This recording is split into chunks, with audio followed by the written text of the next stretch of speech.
రేవంత్ రెడ్డి సొంత ఇల్లు కొడంగల్లో రెడ్డి కుంటలో ఉన్నది, FTL ఉన్నది. ఫుల్ ట్యాంక్ లెవెల్లో చెరువు లోపల రేవంత్ రెడ్డి ఇల్లు ఉంటుంది. దాన్ని కూలగొడతారా ఎవడన్నా? అధికారికి దమ్ముందా ఎవరికన్నా? ఉండదు. ముఖ్యమంత్రికి సిగ్గుందా? నీవు ఇల్లు FTL కట్టుకోవచ్చు. మీ అన్న దుర్గం చెరువులో తిరుపతి రెడ్డి FTL ఇల్లు ఉంటుంది, దాన్ని కూలగొట్టవు.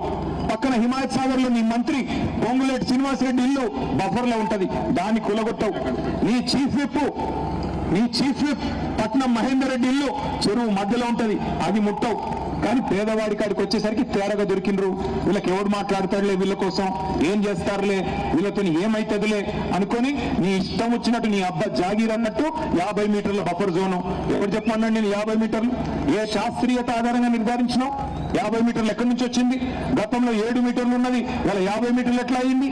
నీ ఇష్టం. దయచేసి ఆలోచించండి.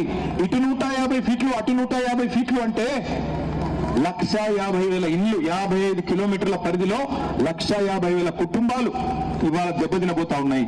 ఒక్క మీ రాజేంద్ర నగర్ నియోజకవర్గంలో 10,000 ఇల్లు కావచ్చు తమ్ముడు కార్తీక్ రెడ్డి చెప్పినట్టు, కానీ వాస్తవానికి 1,50,000 ఇళ్లను 1,50,000 కుటుంబాలను రోడ్డున పాడేసి ఏం సాధిస్తావు రేవంత్ రెడ్డి గారు? 16,000 కోట్లతో మేము డీటెయిల్ ప్రాజెక్ట్ రిపోర్ట్ నీకు ఇస్తాం. ఒక్క ఇల్లు కూలగొట్టకుండా మేము చూపెడతాం. చెయ్యి, దమ్ముంటే నీకు చేతనైతే చెయ్యి.